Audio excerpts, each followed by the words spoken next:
వేల మందిని ప్రొఫెషనల్స్ గా మార్చిన ఇనోమాటిక్స్ తో మీరు కూడా మీ డ్రీమ్ కెరియర్ ని ఇప్పుడే స్టార్ట్ చేయండి.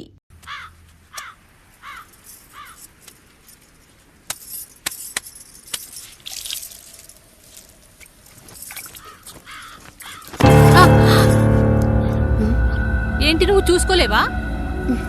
అయ్యో చూసుకోలేదండి, ఈసారి ఖచ్చితంగా చూసుకొని గుర్తాను. మీరు వెళ్ళండి.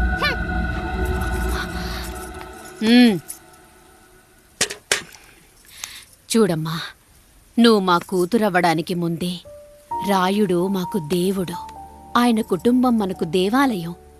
వాళ్ళు కొట్టినా తిట్టినా మనం అరవకూడదమ్మా.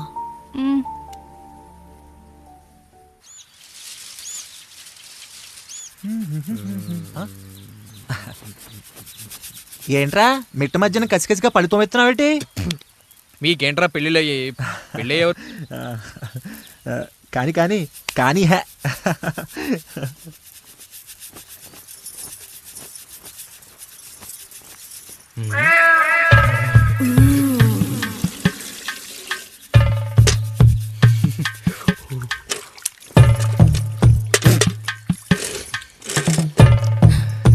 ఏంటండి? నీళ్ళు కావాలి.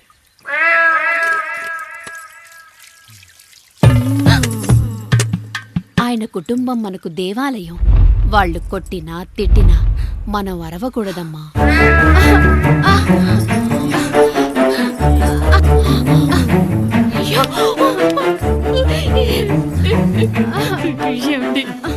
ఏదో ఒకటి చెయ్యండి మీరు. వద్దు పండు, పెద్ద ఆయన దగ్గర మాటొస్తూ. నేను చూడలేదు.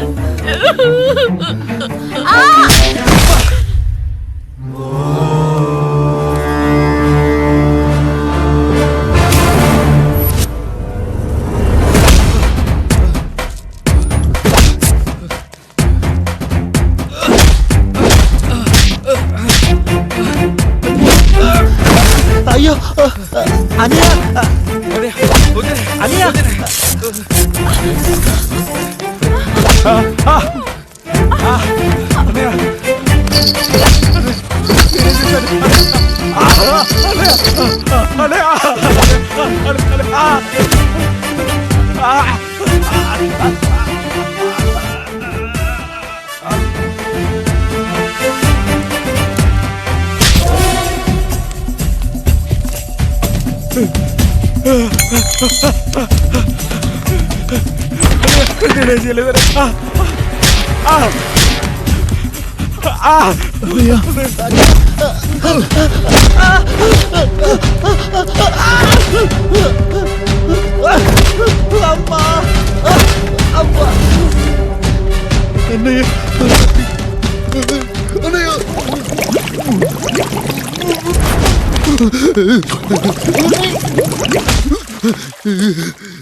నీతి లేని కుక్క, మా ముందు 7 తరాలు హత్యలు, దొంగతనాలు, వ్యభిచారాలు చేశాం, కానీ ఒక అమ్మాయిని మానభంగం చేసినట్టు చరిత్రలో లేదు. ఈ వంశంలో మొట్టమొదటిసారి ఎవ్వరూ చేయని పని నువ్వు చేసి గొప్పోడివైపోతే మేమంతా చూస్తూ ఊరుకుంటామనుకున్నావా? రేపు పొద్దున వీడిని పంచాయతీకి పిలిచి ఈ రాయుడు తీర్పిచ్చేంత వరకు లక్ష్మి వాడిని ఇంట్లో కూడా రానివ్వకు.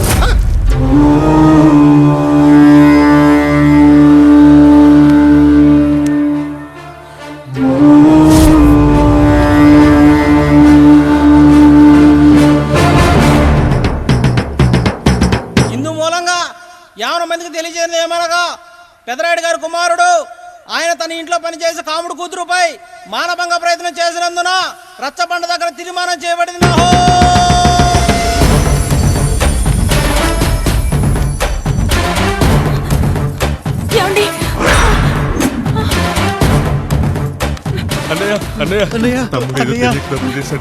మన కుటుంబ గౌరవం నీ చేతిలో ఉంది, దయచేసి.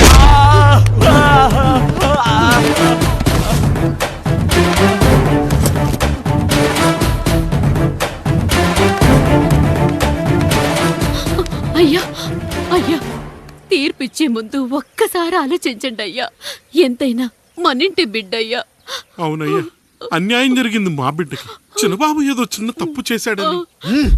మనుషుల్లో రెండు రకాలు. ఒకడు రోడ్డు మీద వెళ్తూ పొరపాటున పేడను తొక్కింది పేడ అని తెలుసుకొని నీటుగా వెళ్లి కడుక్కుంటాడు, వాడు ఉత్తముడు. ఇంకొకడు అదే పేడను తొక్కి రోడంతా బరబరా గీసి పరిసరాలను అపవిత్రం చేసి అప్పుడెళ్ళి కడుక్కుంటాడు. అలాంటి నీచుడు నా కొడుకు. నేను మూడో రకం. తొక్కింది పేడ అని తెలిసి కూడా దాని వేలుతో తీసుకొని ముక్కుతో వాసన చూసి ఆ దుర్వాసనను భరించి కడగాల్సింది చెప్పు కాదు, కడగాల్సింది పేడ అని తీర్పిచ్చేవాడే ఈ రాయుడు.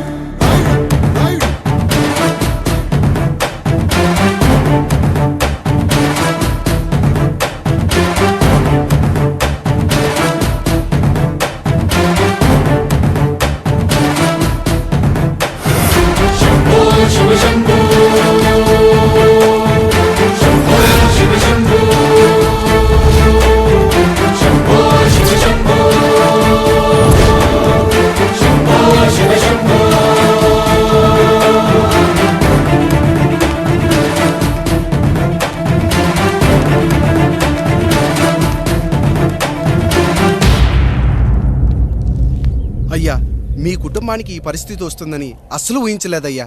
పచ్చటి పుచ్చకాయలో పుచ్చుంటుందేమో గాని పచ్చని మీ సంసారంలో ఇలా మీ తమ్ముడు గారు. కొన్ని తరాలుగా మా వంశం ఈ ఊరిని పరిపాలిస్తుంది. మా వంశానికి స్త్రీలంటే ఎంత గౌరవమో తెలుసా? ఆడవాళ్ళు వంటింటి కుందేళ్లు కాకూడదని మా ముత్తాత గారు పెళ్లి కూడా చేసుకోలేదు.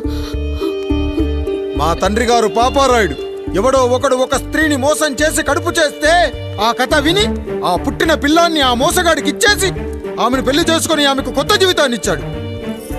నేను కూడా నా వంతు సహాయంగా కొంతమంది స్త్రీమూర్తులను పెళ్లి చేసుకుని వాళ్లకు జీవితాన్ని ఇవ్వాలనుకున్నా. అలాంటిది నా వంశంలో ఇలాంటి చీడ పురుగు పుట్టాడు.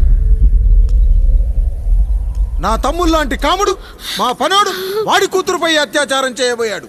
అరయ్య, ఒక్కసారి నీ చెప్పేది వినండి. ఛీ, నీచుడా! ఈ రాయుడిచ్చే తీర్పును ఆపే శక్తి ఎవరికీ లేదు.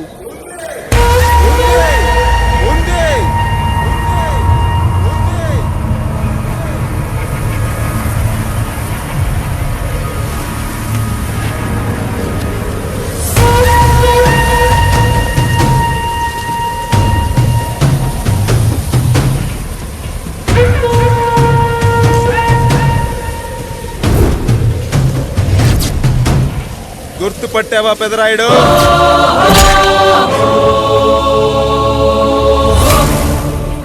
నా తండ్రిని చంపిన నీ తండ్రిని చంపా. ఇప్పుడు ఆయన కొడుకుగా నీ అంతు చూడటానికి వచ్చాను.